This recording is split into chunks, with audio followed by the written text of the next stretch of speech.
আধুনিক যশোরে এমন একটি হাট রয়েছে যার উপর নির্ভর করে চলে শত শত গ্রামের মানুষ। হ্যালো গাইস, আসসালামু আলাইকুম। আমরা সেই 90 দশকের বাজারে চলে আসছি, যেটা সাতিয়ানতলা বাজার।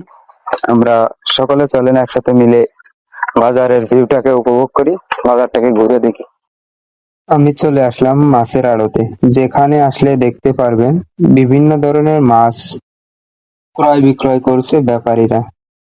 এখান থেকে সকল খুচরা ব্যবসায়ী মাছ নিচ্ছে বিক্রির জন্য।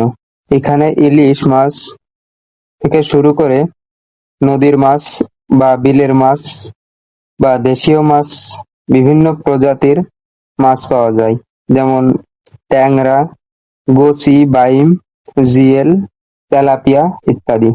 আপনি যদি দেশীয় প্রজাতির মাছ পছন্দ করে থাকেন তাহলে এই বাজারে আসতে পারেন। সবসময় এই বাজারে বিভিন্ন ধরনের মাছ পাওয়া যায়, বড় বড় কাতলা, রুই সহ বিভিন্ন ধরনের মাছ, যা আপনি দেখে মন জুড়িয়ে যাবে।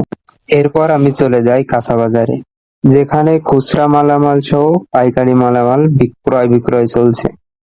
এখানে বিভিন্ন রকমের টাটকা সবজি পাওয়া যায়, যেমন লাল শাক, সবুজ শাক, পটল, লাউ, কলা ইত্যাদি।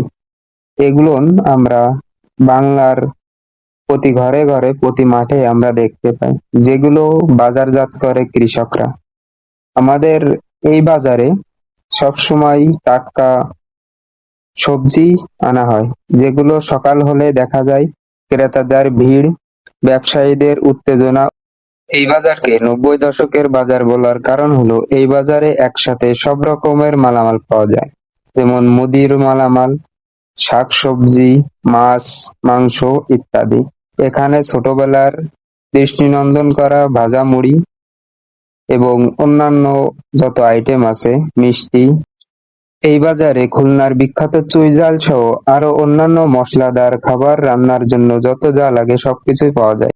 বাজারে আসলে ছোটবেলার মতন সেই মিষ্টির দোকান দেখতে পাবেন, যেগুলোতে বিভিন্ন রকমের দানাদার মিষ্টি পাওয়া যায়, কালোজাম, ঝুরো মিষ্টি, দিলবার, নকুলদানা ইত্যাদি। আমাদের শৈশবে আমরা দেখেছি মুরব্বি, নানা নানি, দাদা দাদিরা পান খেত।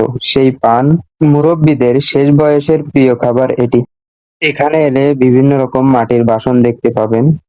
আধুনিক যুগে এইগুলো প্রায় ব্যবহার করে না বললেই চলে।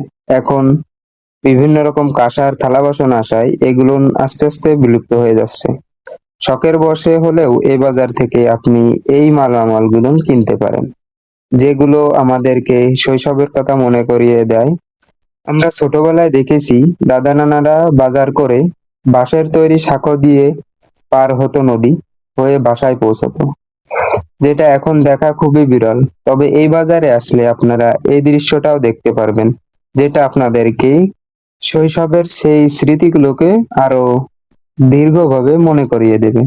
একটা সময় দেখা যেত চেয়ার পেতে হাটের এ কোনায় ও কোনায় সেলুন দিয়ে চাচারা চুল কাটছে বাচ্চাদের। সেই দৃশ্য এই বাজারে এলে দেখতে পাবেন। আপনারা যদি এই বাজারে ঘুরতে আসতে চান তাহলে আপনাদেরকে সর্বপ্রথম ছাতিয়ানতলা বাস স্ট্যান্ড চলে আসতে হবে। এরপর এখান থেকে ডানের দিকে গেলেই আপনারা বাজারটিকে পেয়ে যাবেন। তো আজকের ভিডিওটা এই পর্যন্ত, আবার কোনো নতুন ভিডিও দেখা হবে। ততক্ষণ পর্যন্ত আল্লাহ হাফেজ, আসসালামু আলাইকুম।